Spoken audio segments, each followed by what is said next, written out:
ఇక వాటర్ సమస్య అన్నటువంటి విధంగా ఏదైతే ఒక కారణం ఉందో దానికి సంబంధించి శాంపిల్స్ అన్నీ కూడా తరోగా చెక్ చేస్తున్నాం. ఒకసారి జరిగినటువంటి శాంపిల్స్లో కంటామినేషన్ అంత జరగలేదన్నది వచ్చినా మళ్ళీ దాన్ని రీశాంపిల్స్ అన్నీ కూడా తీసుకొని వివిధ ఏరియాల నుంచి కూడా తీసుకొని దాని మీద కూడా తరోగా టెస్టింగ్ అన్నీ కూడా చేయిస్తున్నాం.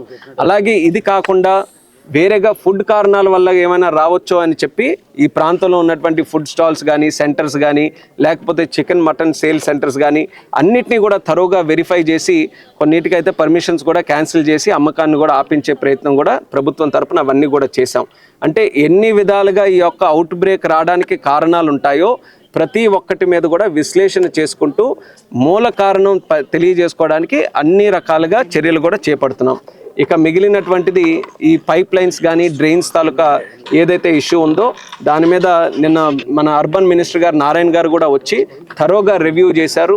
గతంలో ఏ వర్క్స్ జరిగాయి, ఇప్పుడే వర్క్స్ జరుగుతున్నాయి, అన్నిటినీ కూడా మానిటర్ చేసుకొని ఒక రకంగా చెప్పాలనంటే మళ్ళీ కూటమి ప్రభుత్వం వచ్చిన తర్వాతే దీనికి ఎక్కడ డిబేట్కి రమ్మన్నా సరే కూటమి ప్రభుత్వం సిద్ధంగా ఉంది. గతం పరిపాలనలో పూర్తిగా నిర్లక్ష్యం వహించారు కార్పొరేషన్లో కానీ ఇక్కడ డ్రైన్స్ కానీ శానిటేషన్ కానీ. ఆ రోజు కార్పొరేషన్ అంతా కూడా ఒక ప్రైవేట్ వ్యవస్థని కాదు ఒక పర్సనల్ వ్యవస్థగా మార్చుకొని వాళ్ళ సొంత వ్యక్తులకే కట్టబెట్టి వాళ్ళ కమిషన్ల కోసం వర్కులు చేసే విధంగా ఆ రోజు సిండికేట్లు పెట్టుకొని ఆ రోజు వ్యవహరించారు.